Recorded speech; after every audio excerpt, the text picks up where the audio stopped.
আকাশপথে নতুন ঝড় তুলতে চলেছে ইরান। রাশিয়ার মিগ-29 ইতোমধ্যেই পৌঁছে গেছে তেহরানে, আর আসছে বহুল আলোচিত সুখোই সু-35 যুদ্ধ বিমান। শুধু তাই নয়, চীনের HQ-9 আর রাশিয়ার S-400 এয়ার ডিফেন্স সিস্টেম নিয়েও তৈরি হচ্ছে নতুন সমীকরণ। তবে কি এটি ইরানের সামরিক শক্তির নতুন উত্থান, নাকি আসন্ন এক বৃহত্তর সংঘাতের বার্তা?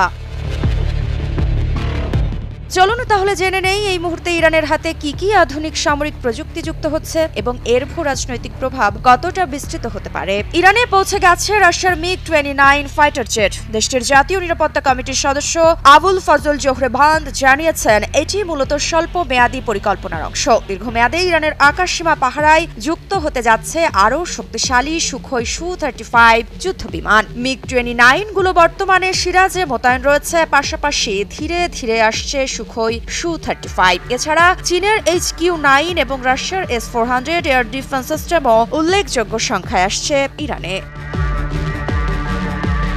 তবে এখনো পর্যন্ত মস্কো বা বেইজিং কেউই এই ডেলিভারির বিষয়টি প্রকাশ্যে স্বীকার করেনি।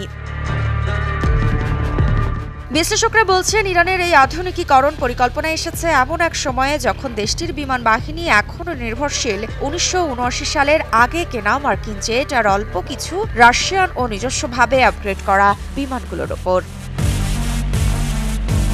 রাষ্ট্রীয় গণমাধ্যম বছরের শুরুতেই জানিয়েছিল, প্রথম সুখোই সু-35 জেট ইরানের হাতে তুলে দেওয়া হয়েছে, কিন্তু কতগুলো কার্যকর অবস্থায় আছে সে প্রশ্নের উত্তর এখনও অস্পষ্ট।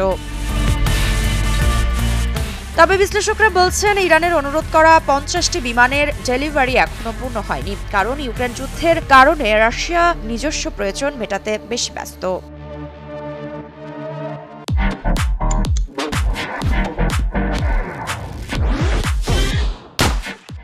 অন্যদিকে ইসরায়েলি হামলায় এবছর ইরানের শেষ S-300 এয়ার ডিফেন্স সিস্টেম ধ্বংস হয়ে যায়। অথচ 2016 সালে রাশিয়া থেকে কেনা 4টি S-300 ব্যাটালিয়নের ওপর নির্ভর করত ইরান। ফলে নতুন S-400 সিস্টেম আসলে তা দেশটির আকাশ প্রতিরক্ষায় বড় পরিবর্তন আনতে পারে।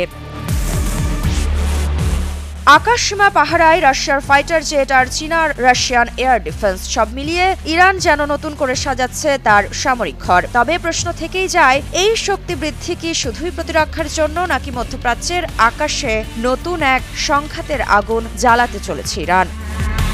ঋত্বিকা সিনহা বিশ্বাস, নিউজ 24।